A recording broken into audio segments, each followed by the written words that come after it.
chaque fois que ce live démarre, tu te marres. Mais je me demande pourquoi. J'ai fait Salut une Victoria. gymnastique avant de démarrer. Salut Thierry. Mais oui, je me mets en condition. Puis en plus, C'est dingue, voilà, hein. c'est vendredi, donc c'est pas ravioli. Hein, J'adore le vendredi. je vais arrêter de faire le gag sur les raviolis, mais c'est surtout le cube. On va enfin Oui, c'est pouvoir ça. deviner, enfin trouver où se trouve le cube cette semaine. Je vous rappelle, le cube il bouge, hein, c'est le publicitaire de l'année. Et il se passe de main en main avec les précautions Ouais. d'usage, bien évidemment. Et c'est l'occasion aujourd'hui de découvrir qui a bien pu le recevoir. Hmm. On va découvrir ça. Ouais, ouais. Allez, c'est Ouais, parti. faut attendre.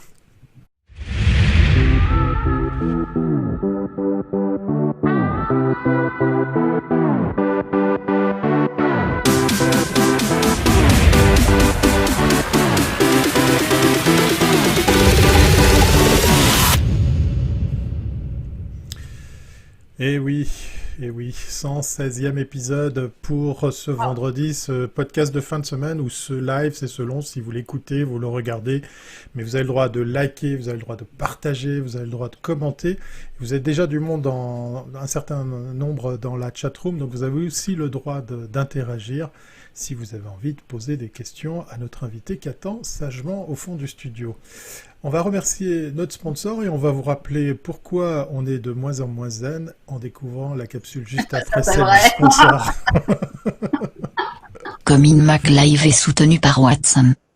Watson, des news sans blabla.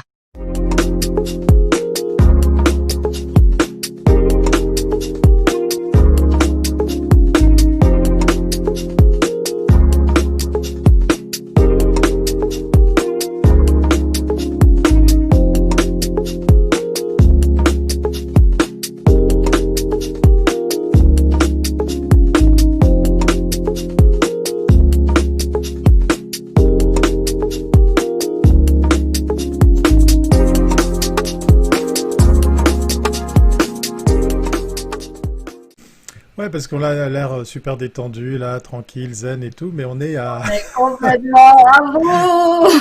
et on est à que quelques jours de cette fameuse date du 25 novembre Oui, 2020. mais quel stress de créer cet event online.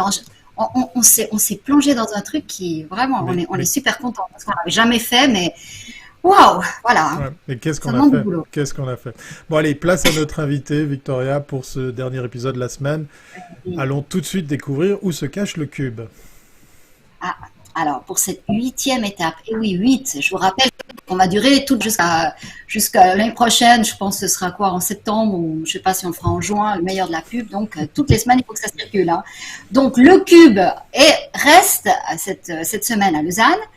Aujourd'hui, c'est Esther Sève, fondatrice et directrice de Quali Insight, qui le réceptionne. L'occasion d'aborder le métier de spécialiste en études de marché, qualitatif et quantitatif. Bonjour Esther. Bienvenue à bord. Bonjour, merci à vous deux. Le cube est bien là. Ah, c'est Ah, génial. excellent, On est excellent. tellement contents, Tout de mais on suite est à tellement l'écran. contents. Mais c'est fou, ce truc, ça marche, ça circule. Bravo, bravo. Alors Esther, brièvement, ben voilà, on est content de t'avoir aujourd'hui. En 2 mots, situe-nous un petit peu qui tu es, puis après on va arriver vraiment sur l'explication de ton parcours. Alors, je m'appelle Esther, je fais des études de marché depuis bientôt 20 ans. Je suis belge d'origine, j'ai grandi en Belgique, j'y ai fait mes études en sciences économiques, sociales, politiques, et puis à la fin de mes études, à 22 ans, j'ai rencontré celui qui est devenu l'homme de ma vie, et on est parti à Londres ensemble pour démarrer notre carrière là-bas. Et le tout premier job que j'ai décroché était dans un grand institut d'études de marché qualitatives. Donc j'avais 22 ans, j'ai bossé 3 ans à Londres dans ce secteur-là, avant d'arriver ensuite en Suisse, donc il y a un bon nombre d'années maintenant.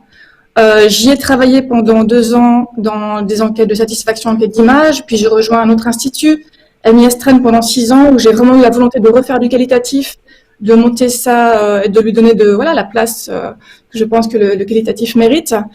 Et pour fonder finalement mon agence fin 2011, Quali Insight, Alors que attends, j'ai on va juste terminer la petite capsule, comme ça tu pourras nous parler de Quali Insight, sinon on passe ouf. Ouais, parce qu'on a un Ça, peu de c'est décor dans cette vendredi. émission. Voilà. Hein? Non, non. On sait qu'on va devenir vraiment des, des pros, des pros. Oui. Oui. J'adore. Alors, Du coup, ça te surprend. Qualinside. Raconte-nous sur Qualinside. Exactement. Quel est le positionnement? Est-ce qu'on appelle ça un institut ou c'est une agence? Quel est le terme pour ces bureaux d'études? J'en sais rien. Honnêtement, je sais pas. Une agence, un institut, je pense qu'on est un peu, on est un peu à cheval. Qui plus est, j'ai commencé un peu comme indépendante. Donc, je me suis lancée seule. Du coup, plutôt consultance. Ensuite, voilà, les clients ont pris, j'ai eu de plus en plus de mandats. L'équipe maintenant est un peu plus élargie, mais nous ne sommes que 4. Donc, on pourrait dire une petite agence. Ensuite, dans le secteur des études de marché, effectivement. Donc, au départ, je faisais essentiellement des études qualitatives. Donc, des études qualitatives, c'est vraiment de faire des enquêtes plutôt exploratoires, de comprendre quels sont les usages des personnes, leurs besoins, leur motivation, d'entendre leurs réactions quand on leur présente des concepts, quand on leur demande de réagir à des propositions d'évolution pour des produits ou des services. Et à ce moment-là, en fait, donc j'avais besoin aussi de pouvoir aller chercher des profils de personnes qui répondaient à des critères bien spécifiques pour pouvoir faire ces études quali dans la meilleure manière, dans les meilleures conditions possibles, puisque c'est vraiment le profil des personnes qu'on va interroger qui va donner de la qualité à nos études. Et en faisant appel à des sociétés qui font que ça, en fait, du recrutement, des entreprises de recrutement pour des études qualitatives, je me suis rendu compte que ça faisait exploser les budgets, puisqu'à l'époque, pour vous donner un ordre de grandeur, donc quand je me suis lancée, pour recruter 20 personnes pour une interview d'1 heure et demie, on me demandait 4 000 francs. Et je me suis dit, 4 000 francs pour recruter 20 personnes, ça va, je vais jamais être compétitive sur ce marché. Donc en fait, avec celui qui est devenu mon mari, on a créé à ce moment-là, qui est dans l'informatique et qui bossait aussi justement aussi dans le domaine des études de marché au début de sa carrière à Londres, on a créé un panel de consommateurs romans qui au départ était prévu pour nous faciliter le recrutement de ces profils quali et de pouvoir les proposer aussi à moindre coût à nos clients, et surtout de garder la main mise en fait sur à qui je parle, quels sont les critères de sélection que j'ai envie de mettre en place, est-ce que je peux vraiment garantir cette qualité aussi de l'échantillon, à qui je m'adresse. Et ce panel qui s'appelle votreopinion.ch, il a pris de l'ampleur, donc il a été créé en 2012, et puis il a pris de l'ampleur, et de plus en plus, j'ai eu du monde qui est venu s'y inscrire, et maintenant il y a 5, 6, 7 000 personnes que je peux sonder en quelques clics. Et ça m'a permis de faire évoluer mes enquêtes vers du quali-quanti. Donc, c'est-à-dire que ça me tient toujours à cœur de faire du qualitatif, donc d'avoir pas mal de questions ouvertes, de vraiment laisser la possibilité aux gens de pouvoir s'exprimer, de les recruter ensuite derrière pour du qualitatif, où on les a en face à face ou en ligne, et de pouvoir avoir de la masse, donc 300, 500, 1000 personnes, mais avec aussi des questions ouvertes où on a du spontané et des vraies réactions authentiques, voilà, dans des enquêtes à des échelles plus larges. D'où l'appellation quali-quanti avec la partie panel consommateur, mais on ne fait pas que des enquêtes panel non plus, je vous en parlerai tout à l'heure, on est un peu ouvert aussi avec les réseaux sociaux.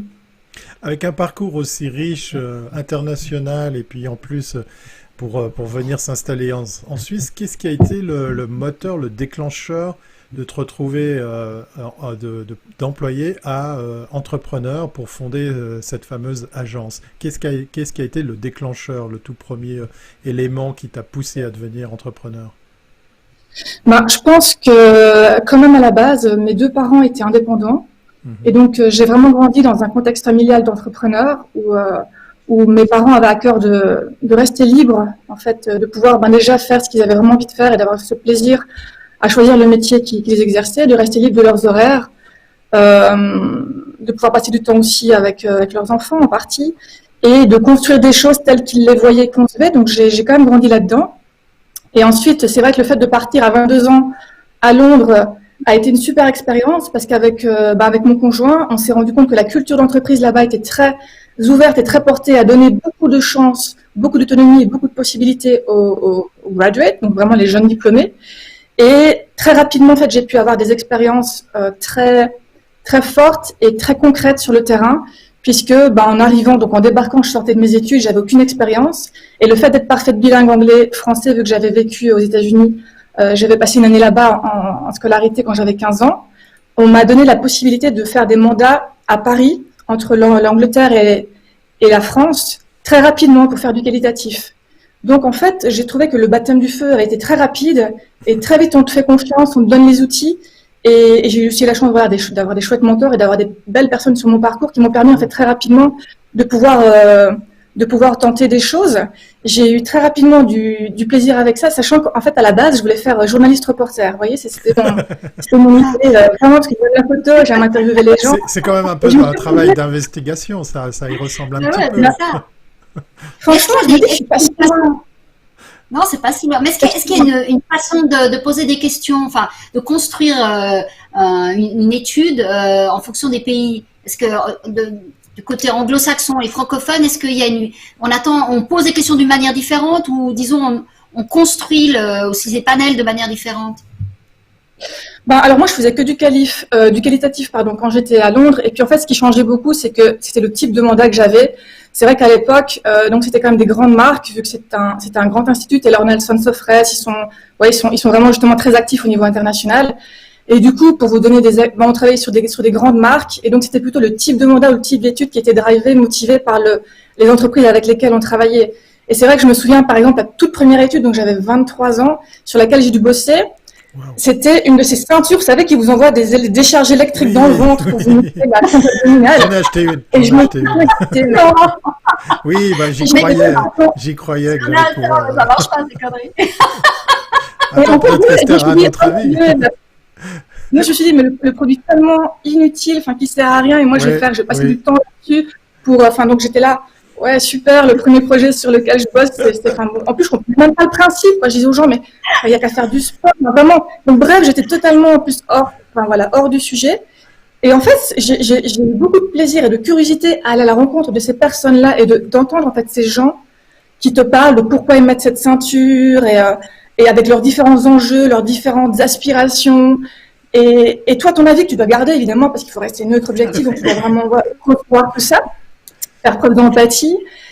Et en fait, ça m'a beaucoup ouvert l'esprit aussi et les yeux sur plein de personnalités différentes et sur cette curiosité, en fait, d'aller à la rencontre de l'autre. Et c'est la petite anecdote sur ce projet-là qui, c'est effectivement pas mon kiff c'est pas mes plus chouettes projets. On a toujours des affinités en fonction, de certains clients ou certains produits. Mais je me suis dit, ça m'a intéressé le côté, rencontre et échange humain, toute cette diversité, et puis voilà. Donc, je pense que mon expérience a été un peu teintée par le type de mandat et les entreprises que j'ai accompagnées pendant ces années à Londres, sachant qu'en Suisse, c'est beaucoup plus local. Et puis, c'était une vraie volonté, parce que, tu me redemandais tout à l'heure, Thierry, avec l'entrepreneuriat. En fait, donc, j'ai quand même fait 12 ans en entreprise avant de me lancer. J'ai que 42 ans, mais c'est vrai que j'ai travaillé tout de suite à 22 ans, j'ai pu travailler directement, donc ça fait 20 ans maintenant. Et en fait, il y a eu vraiment l'envie, vu que j'étais bilingue, je travaillais beaucoup avec des grands comptes, Nestlé, BAT, pour pas les citer. J'avais beaucoup de mandats récurrents avec ces acteurs-là, et je prenais de moins en moins de plaisir avec ce type de mandat-là. Et je me suis dit, en fait, comment je peux faire pour choisir, c'est un peu prétentieux de dire ça, mais un peu choisir avec qui on a envie de travailler, sur quoi j'ai envie d'œuvrer, d'être utile et d'amener en fait de la valeur, et sur quoi j'ai envie d'aller. Et ça a été motivé par ça, et puis par aussi, il y a eu des changements en interne dans l'entreprise dans laquelle j'étais, qui m'ont poussé en fait à me dire, finalement le Quali, je le maîtrise bien, je peux le faire toute seule. Peut-être je peux partir et tenter le coup. Et je pense que j'aurais jamais vraiment osé le faire, parce que c'est un choix quand même difficile, parce que quand on quitte des grandes boîtes et qu'on se dit, je vais faire des études de marché qualitatives, moi, Esther, toute seule, pour être crédible et pertinente, etc., à 33 ans, femme, en Suisse, c'est pas si facile. Ouais, et j'ai eu beaucoup de soutien. J'ai beaucoup de respect dans ton parcours, par rapport à ton parcours, parce qu'effectivement, en plus, changement de structure, changement de taille, c'est difficile d'acquérir cette crédibilité. Mais tu as dit un truc qui nous parle, Victoria, à moi. On se sent plus utile quand on est aux commandes, effectivement, de sa propre boîte, et puis de choisir avec qui on veut travailler. Ça nous parle, ça résonne, en tout cas chez nous. Il y avait ça, et puis j'avais aussi un bébé d'1 an, et ma fille qui avait 2 ans et demi. Et je me disais, c'est peut-être pas vraiment le super meilleur moment pour me lancer, mais ça s'est fait comme ça. Et en fait, le soutien de mon mari aussi a fait que je me suis dit, je tente, je fonce. Puis j'ai toujours eu un profil assez fonceur. Et puis surtout, je suis vraiment motivée et j'aime beaucoup, beaucoup ce que je fais. Et je pense que ça transparaît, et je pense que c'est ce que mes clients aussi aiment. Oui. Et jusqu'à présent, j'ai tout le plaisir à faire 20 ans plus tard. Donc voilà. C'est pour ça que je suis là. C'est génial. On va passer à la deuxième capsule.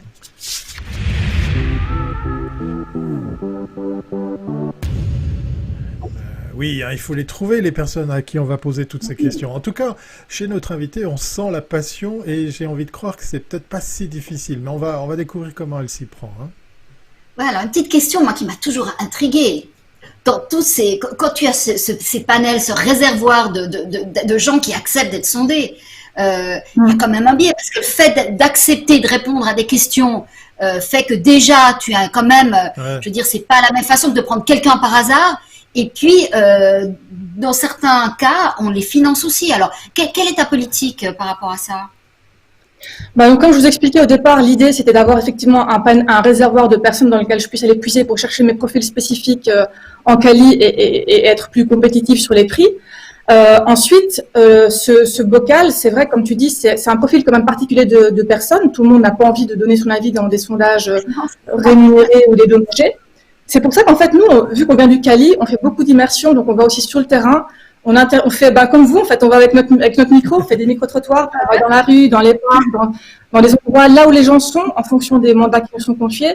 Si c'est un mandat pour la loterie romande dans les PMU, on va dans les PMU. Si c'est un mandat auprès des jeunes pour la RTS qui n'écoutent plus la télé, qui n'écoutent ni la radio ni la télé, on va aussi les choper là où ils sont. Donc on met en place des méthodes hybrides où on a le panel d'une part qui nous amène une partie des informations. On a aussi des enquêtes qu'on fait sur les réseaux sociaux. Donc, on a des enquêtes qui sont similaires, mais qui sont envoyées à des gens qui n'ont aucun intérêt finalement, ni de dédommagement, ni rien, si ce n'est que de donner de leur temps pour faire avancer les choses pour les entreprises qui nous mandatent. Et ces échantillons-là permettent de venir compléter l'image qu'on a avec le panel. Et puis, on va dans la rue, on fait des enquêtes de transport public, enfin, on va là où les choses se passent par rapport aux thématiques et problématiques qui nous interpellent, quoi, qui nous occupent. Qu'est-ce que Donc, tu c'est toujours des études hybrides, moi. Qu'est-ce que tu penses de ces applications qui réunissent des gens qui sont prêts à répondre à toutes sortes de questions, qu'on bombarde toute la journée de questions qui n'ont rien à voir avec un projet défini? Parce que là, quand tu interviews des gens, tu as une trame très précise, tu as un client. Ces applications, elles permettent de, si tu veux, dans une logique d'intelligence artificielle, d'accumuler des réponses. Je ne sais pas très bien comment ils les utiliseront après, mais est-ce que si on va vers ce type de tendance, ton métier, comment est-ce qu'il va évoluer? Parce que cette journée du cube, c'est aussi pour parler d'un métier. Hein, donc, on voit bien que les études, le problème des études, c'est que c'est cher. Et alors, tu essaies de trouver des solutions pour que ce soit moins cher pour les entreprises, mais ce type d'application arrive avec des solutions qui paraissent magiques, en disant on pose des questions toute la journée, on bombarde, et puis on finira bien par trouver quelque chose. Alors moi, j'ai des grandes réserves par rapport à ça, parce que je ne sais pas vous, mais je pense que la majorité des gens sont plutôt en train d'essayer de limiter le nombre de notifications sur leur smartphone, parce qu'on est totalement tout le temps interrompu et que c'est un peu insupportable. Donc, j'ai beaucoup de peine à imaginer. En plus, il faut installer une app. Enfin, il y a beaucoup de freins, il me semble. C'est encore pire que de s'inscrire à un panel, finalement. Donc, je ne crois pas trop, moi, personnellement, à ce type d'outil où on installe déjà une app, où on reçoit plein de notifs, répondre à des questions qui n'ont ni queue ni tête avec du oui-non. Donc, on n'a pas de quali non plus, on n'a pas de matière. Et alors oui, le data processing le machine learning, etc., sur des gros échantillons. Moi, je trouve que c'est intéressant, mais toujours avec du quali, donc sur des grosses matières de verbatim, où on collecte du pourquoi, du comment, et donc c'est des questions ouvertes. Et donc, pour moi, je pense que je vois beaucoup plus de valeur et d'intérêt parce que le panel, c'est une approche, et de faire ça en sondant sur les réseaux sociaux, puisque aujourd'hui, tout le monde est sur Internet, tout le monde peut accéder très rapidement à des infos ou des sondages ou autres sur son smartphone. Et en fait, pour vous dire, nous, ce qu'on utilise, on utilise les outils qui sont déjà installés sur les téléphones des gens. Donc, on fait beaucoup d'enquêtes sur WhatsApp, par exemple, pour suivre un peu les habitudes et les usages. On utilise aussi des outils par vidéo. On peut faire des interviews en vidéo, mais en asynchrone. Et je suis plutôt d'utiliser les outils que les gens utilisent pour pouvoir les toucher et pour qu'ils s'engagent et qu'ils participent et qui donnent leur avis. Donc... On a justement une question dans la Rome, on salue au passage certain Michael, hein, on te fait des bisous, qui nous pose la question de savoir est-ce que les entretiens quali et en vidéoconférence ou au travers de ces plateformes perdent en qualité? Alors, ils sont différents. On a animé avec Julia, donc Julia Voya qui travaille avec moi et qui est super, c'est formidable. On a fait des groupes un mardi, mercredi et jeudi soir. Franchement, c'est vrai, Sandra, et du coup, on vient de faire des groupes Zoom pour la RTS et le dernier encore hier soir. Du coup, je peux vous en parler, c'est tout chaud. Et en plus, c'était avec des groupes donc ils sont splittés par âge, mais on est allé jusque 70 ans, quoi. Donc, je peux aussi vraiment vous parler par rapport aux catégories d'âge. Alors, j'en ai fait pas mal, parce que du coup, en avril-mai, c'était un peu la cata, parce que j'ai eu 3 mandats qui ont été annulés tout de suite, parce que c'était des mandats réalisés en face à face qui se sont arrêtés. Et j'ai eu la chance que mes clients, puisque j'ai la chance de travailler avec la RTS, les SIG, les transports publics de Lausanne, les TPG, on s'est dit, on va basculer en ligne et puis on va voir ce que ça donne.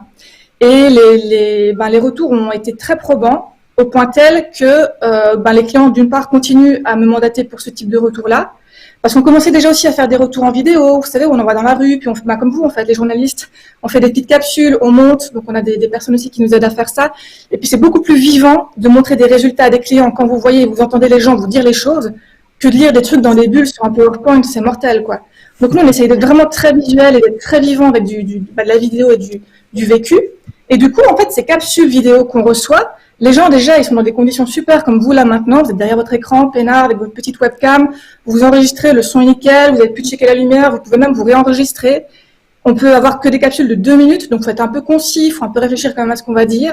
Et donc, ça nous permet d'avoir, donc, pour l'individuel, en tout cas, de la matière très, très riche et réfléchie. Mais ça, c'est une chose. Et puis, pour revenir sur les Zooms d'hier et de la semaine qui est en cours, c'est vrai que moi j'aime le contact humain, donc je perds en ce plaisir en fait finalement de voir les gens et de leur parler, parce que j'aime bien aussi faire un peu de l'humour, j'aime bien voilà, animer de manière assez ronde et conviviale, donc ça me manque un peu, mais c'est pas pire que les présentations en Zoom où vous avez l'impression de présenter devant votre mur et c'est horrible quoi. Moi j'ai beaucoup moins de plaisir à présenter, mais pour les groupes c'est vrai qu'avec Julie, mais c'est vrai, hein, ça vous parle, c'est dur. Je demande aux gens, c'est moi au moins 2 micros que j'entende que quelqu'un boit un coup ou laisse tomber un stylo, parce que sinon j'ai l'impression qu'ils sont plus là et c'est déstabilisant. Mais en fait, pour revenir au Zoom, avec Julien, on a mis en place des petits trucs, parce qu'on vient de l'impro aussi, on fait de l'improvisation théâtrale, et du coup on a besoin d'avoir ce vivant, ce dynamisme. Et alors, on demande aux gens, voilà, quand vous êtes d'accord avec Victoria, vous faites oui, moi aussi. En fait, on leur communique des petits signes pour renforcer. Et puis au niveau de la prise de parole, vu que c'est très compliqué après à animer en différé, nous en fait on va rebondir. Thierry, oui, je t'écoute, tu voulais dire un truc. Et en fait, il faut vraiment donner la parole, mais de manière fluide, sympa. Et franchement, c'est bien passé. Donc on perd en humain, mais je trouve vraiment, en toute objectivité, qu'au niveau de la qualité des informations recueillies, je vous promets qu'on est tout aussi riche. Oui, et en plus, on doit le rappeler, la Belgique comme le Québec sont des pays très très forts en match d'improvisation. Oui, voilà, ça c'est vrai. Voilà, ouais. On passe à la troisième capsule. Oui, j'allais le dire. Ouais, tu m'enlèves les mots de la bouche. C'est passionnant cet épisode. Moi aussi, je suis très active.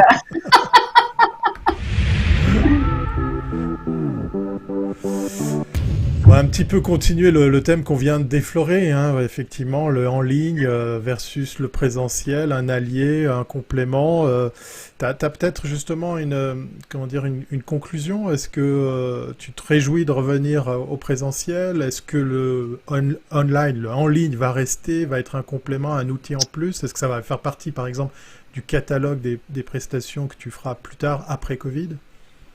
Oui, en fait, on le faisait déjà, donc ça n'a fait qu'accélérer. En fait, on faisait déjà pas mal de quali en ligne, comme je te disais, avec du WhatsApp, où on essaie de suivre.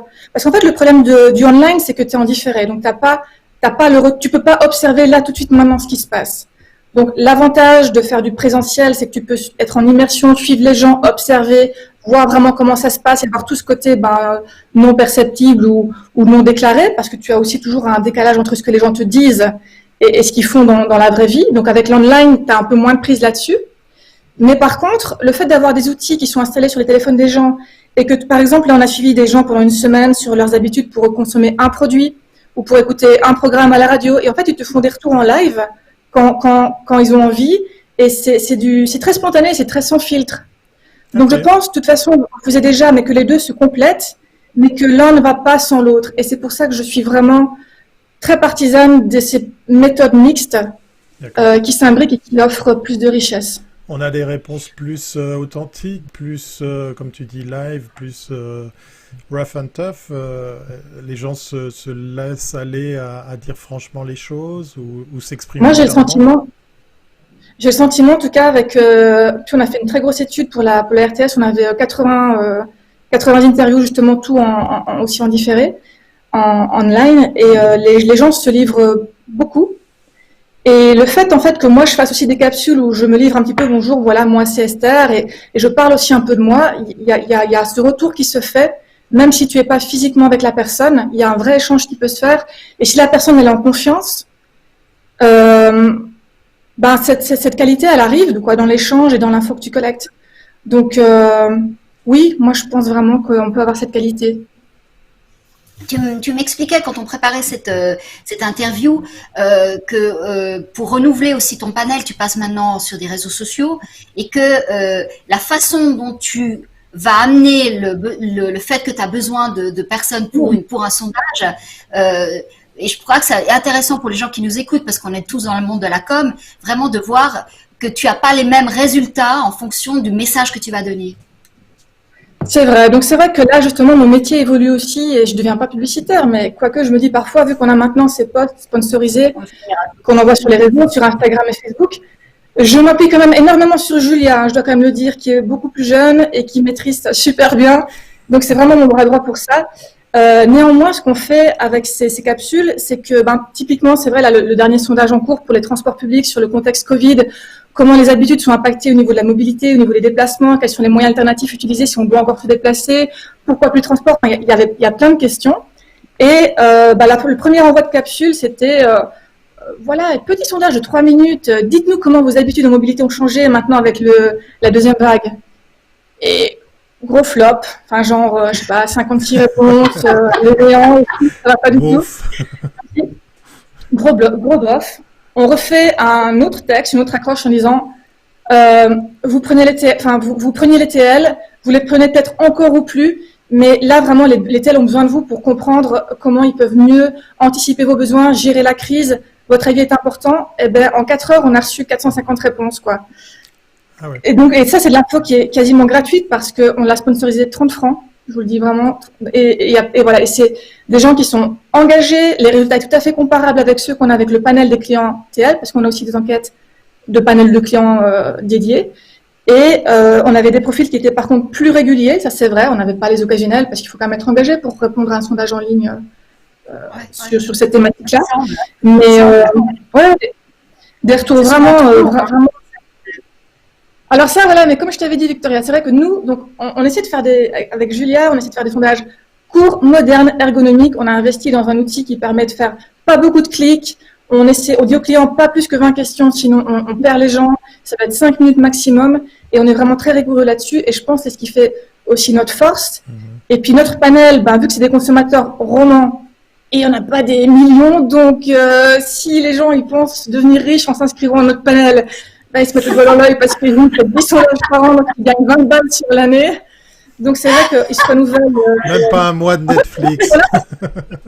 Ah, mais les gens ils sont là, ils aiment bien donner leur avis, ils aiment bien, voilà. Et puis ils trouvent cool d'aider les entreprises locales, quoi. Ouais, d'être co-acteur de la cause, ouais, c'est bien. Ouais, c'est ça. On passe à la dernière capsule parce que le temps court, on va attendre. Oui. Et puis dans la chatroom, on nous dit, elle a de la sève, c'est Esther, toujours Michael. Oh, c'est joli ça. Voilà, exactement. C'est vrai. On a une invitée qui nous fait plaisir parce qu'elle transpire la passion et ça fait bien du bien. Voilà. Ah, mais ça fait un bien. La question à la C, on peut mettre le mot qu'on veut après cette 3e lettre de l'alphabet, et puis c'est un peu l'occasion de taquiner notre invité pour lui demander quels seront les trends malgré tout. Oui. Qu'est-ce que tu vois? C'est un lit Covid. Qu'est-ce que tu as appris de Exactement. Mais oui, qu'est-ce qui va sortir de tout ça? Alors moi je suis comme vous, j'en sais rien. J'observe exactement la même chose. C'est clair, ok. Merci, au revoir, à la semaine prochaine. Non, mais en fait, vous savez, moi j'ai beaucoup de peine avec ces questions où on essaie de sonder les intentions des consommateurs, où on essaie un petit peu d'identifier l'avenir. On peut effectivement identifier des tendances. Je vous apprends rien avec le télétravail, le shopping en ligne. le commerce local. On teste des projets aussi beaucoup pour les entrepreneurs parce qu'on vient de lancer un service qui s'appelle startwise.ch pour soutenir les gens qui veulent lancer des projets. Je sais que c'est pas le meilleur moment. On me l'a clairement dit, on est plutôt en train de gérer des faillites que créer des entreprises, mais quand même, on va y arriver, on va y revenir. Et du coup, avec tous ces projets-là, on voit il y a des gens qui s'organisent pour livrer des repas de commerce qui n'ont pas la possibilité de faire des livraisons de repas, par exemple, mais qui voudraient quand même le faire. Donc, il y a des choses qui se mettent en place pour essayer de soutenir ça, de contourner et voilà, de continuer quand même à travailler. Et je ne sais plus pourquoi je vous disais ça, d'ailleurs. Quel était mon fil conducteur? On peut savoir ce qui va se passer. Quels sont les trends La boule de cristal. La boule de cristal.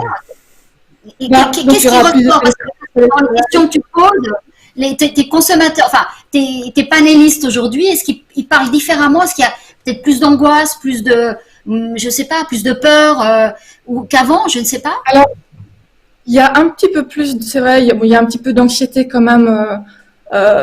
Parce que si tout le monde, enfin le moral est atteint, que tout le monde est, enfin il y a beaucoup d'incertitudes et je pense que c'est tant les entreprises que les salariés que les consommateurs, tout le monde ressent ça. Maintenant, nous on aime beaucoup poser des questions sur comprendre comment ça se passe ici aujourd'hui et maintenant. C'était comment hier, c'est comment aujourd'hui. Demain, il y a personne qui peut dire ce qu'on va faire demain. Ça va dépendre comment je me lève, dans quel état d'esprit je vais être. Dire qu'on va continuer à consommer local, à télétravailler, il y a tellement d'autres conditions et d'autres facteurs sur lesquels on n'a pas de prise que les gens, on peut faire des projections, mais moi je suis pas à l'aise avec j'évite les questions d'intention. Je préfère essayer de comprendre les habitudes et les usages aujourd'hui, de demander des réactions sur des évolutions possibles ou des concepts. On peut se projeter, avoir un avis, mais les intentions ou genre quel prix seriez-vous prêt à payer, etc. Je suis toujours très très frileuse à poser ce genre de questions-là parce que je donne pas beaucoup de crédit à ce qui en sort. Mais voilà, ça c'est moi. Voilà, ben ça sera le mot de la fin pour la boule de cristal. Exactement. On a tous En tout compris. cas, tu as une semaine pour te faire connaître partout parce que je pense que tout le monde va t'adorer. Donc vas-y, parle, écris. Tu es la publicitaire de la semaine parce qu'on peut pas dire de l'année. Et donc vas-y, profites-en et spread un maximum. Voilà. Merci On a eu beaucoup, beaucoup de Esther. plaisir à parler avec toi. Voilà, C'était très sympa. on a eu beaucoup de plaisir parce qu'effectivement, on adore les gens passionnés et puis a priori, Oui, t'en oui, es c'était un vrai une. plaisir. Voilà, exactement. Donc, on va se dire à très très bientôt parce que la boule de cristal, on y tient. On va quand même essayer de venir te taquiner Si tu la trouves, si tu sur as une le info futur. au milieu de Voilà. l'année prochaine, tu me rappelles. Là, on viendra rechercher. Voilà, il faut qu'on sache ce qui va se passer. Non, c'est pas possible. Merci Esther. À tout bientôt. À très bientôt, Bien. Esther. Merci à vous. Bye bye. Ben moi j'ai passé un bon moment Victoria, c'était Mais un oui, vendredi c'est génial. dynamique, C'est on a un la vrai pêche et bonheur. tout. Ouais, ça fait plaisir de rencontrer des Ça personnes se comme rencontre ça. plein de gens. Voilà.